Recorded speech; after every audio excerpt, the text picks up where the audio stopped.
Dollarama est-elle parvenue à maturité? C'est le sujet d'aujourd'hui. Mesdames, Messieurs, bonjour, bienvenue à cette web émission Médici. Bonjour Charles-Antoine. Bonjour Yannick. C'est une première pour toi, Charles-Antoine. Donc, avant d'attaquer notre sujet d'aujourd'hui, j'aimerais ça que tu te présentes. Oui, donc je suis chez Médici depuis environ mi-août. Je travaille comme analyste dans l'équipe de recherche avec Aaron et Pierre-Olivier. Donc, notre rôle, c'est vraiment de trouver des nouvelles idées d'investissement, de suivre les entreprises qu'on a en portefeuille. Et justement, aujourd'hui, on va parler d'une de ces entreprises-là qu'on détient, qui est Dollarama.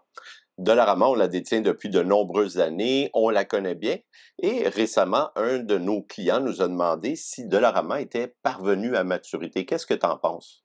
Oui, c'était une bonne question parce qu'on peut voir là, des Dollarama qui ouvrent un petit peu partout au Québec. On en voit même plusieurs dans certaines villes. On pourrait se dire, est-ce qu'ils sont arrivés à maturité? Ben, premièrement, Dollarama a un peu plus de 1500 magasins actuellement au Canada.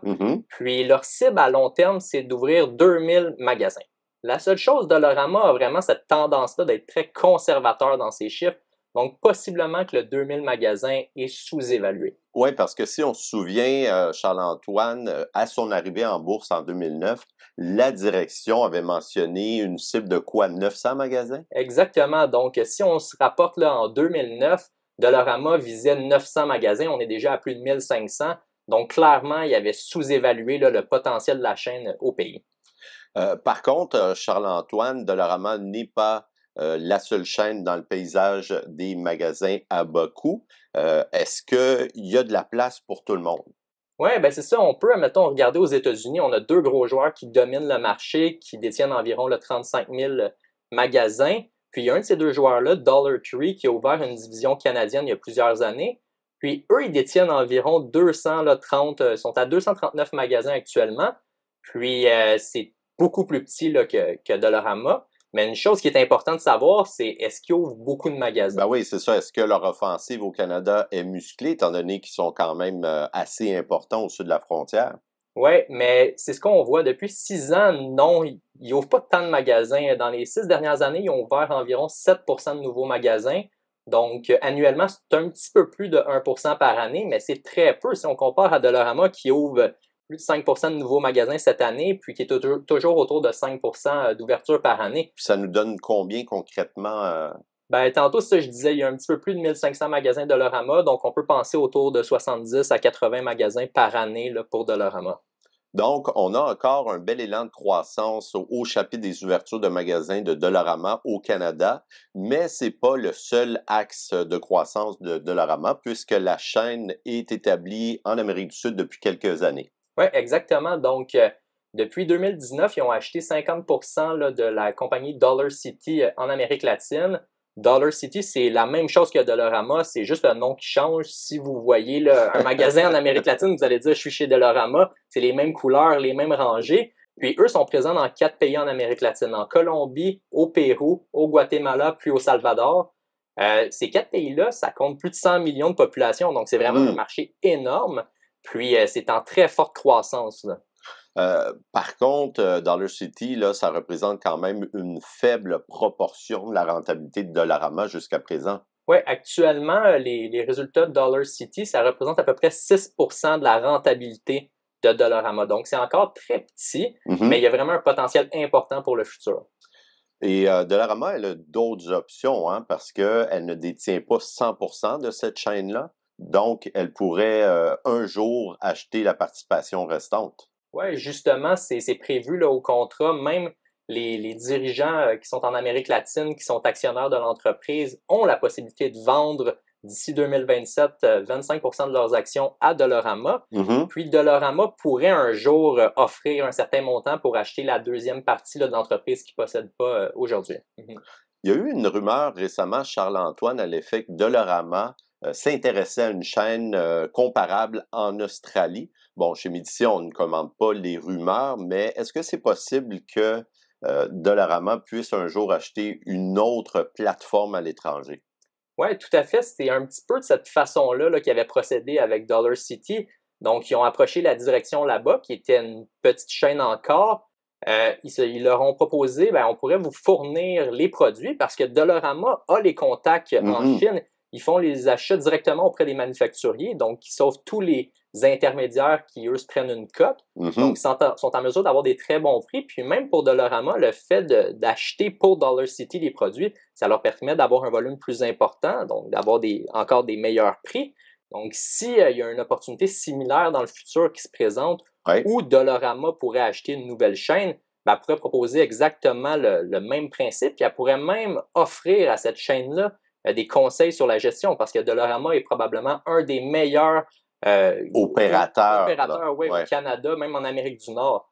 Donc, c'est de quoi de positif, là. Donc, Dollarama a l'avantage d'avoir été un des premiers à s'approvisionner en Chine. Donc, ils ont un excellent réseau et une expertise en matière de gestion de magasins qui est très éprouvé dans le temps. Bon, tout ça, c'est beau, mais Dollarama a récemment profité de l'inflation, comme on le sait. Les ventes des magasins comparables, donc les magasins qui sont ouverts depuis 1 an et plus, ont été très solides. Ils ont eu une belle croissance qui était associée à ça, mais là, on voit quand même un ralentissement des prix et surtout un accroissement de la concurrence, par exemple, dans le créneau de l'épicerie où bon, les chaînes traditionnelles se sont fait taper un peu sur les doigts par Ottawa et là, elles veulent faire belle figure et montrer que les prix diminuent un peu. Est-ce que ça va affecter la croissance de Dollarama? Oui, bien justement, la direction a eu une question là, lors du dernier trimestre d'un des analystes qui suit l'entreprise. Puis ce qu'il mentionnait, c'est que oui, il voit un petit peu plus de compétition dans ce qui est les produits d'épicerie. Par contre, pour ce qui est des autres produits en magasin, il voit très peu de compétition. Donc, cette compétition-là vient juste d'un certain nombre d'acteurs qui sont sur le marché, qui justement diminuent légèrement leur prix. Donc, c'est pas l'entreprise au complet qui est sous pression. Puis, il y a aussi un certain avantage que Dollarama a, c'est ces nouveaux clients-là qui viennent chez eux pour acheter justement des produits d'épicerie. Ben, eux, lorsqu'ils vont avoir justement des augmentations de salaire ou l'économie va repartir à la hausse, ben, ces gens-là vont continuer à aller chez Dollarama, puis là, ils vont avoir un petit peu plus d'argent à dépenser. Donc, c'est fort possible que ces clients-là vont commencer à magasiner dans les autres rangées puis acheter des produits qui ne sont pas des nécessités comme de la nourriture. Excellent. Par contre, j'aimerais ça que tu me parles, Charles-Antoine, d'un risque qu'on ne verrait pas nécessairement en ce moment pour Dollarama. Bon, on le sait, ils sont dominants au Canada, mais qu'est-ce qui pourrait arriver dans les prochaines années qui pourrait menacer cette dominance-là? Oui, ben c'est ça. Nous, notre rôle, justement, dans l'équipe de recherche, c'est de regarder qu'est-ce qui pourrait faire en sorte que l'entreprise se mette à moins bien aller. Donc, un risque qui est toujours présent, mais qui n'est peut-être pas un risque à court ou moyen terme, c'est un changement de paradigme. Donc, actuellement, les Amazones de ce monde, c'est pas rentable pour eux de envoyer des produits qui coûtent 1, 2, 3, 4, 5 $ à un client. Les frais de transport sont beaucoup trop élevés. Donc, ils vont pas s'attaquer au créneau de Dollarama. Par contre, si on se rappelle, il y a quelques années, on avait beaucoup d'entreprises qui investissaient dans des drones pour de la livraison.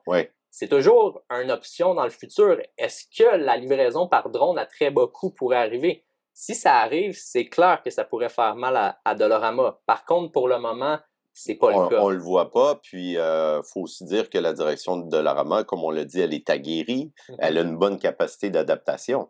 Oui, exactement. C'est vraiment les opérateurs les plus performants au Canada. Donc, nous, clairement, on est très à l'aise de voir cette entreprise-là, cette direction-là, nous guider même dans un changement de paradigme. On croit qu'il sera en mesure là, de s'adapter. Excellent pour cet éclairage. Merci beaucoup, Charles-Antoine. Merci, Yannick.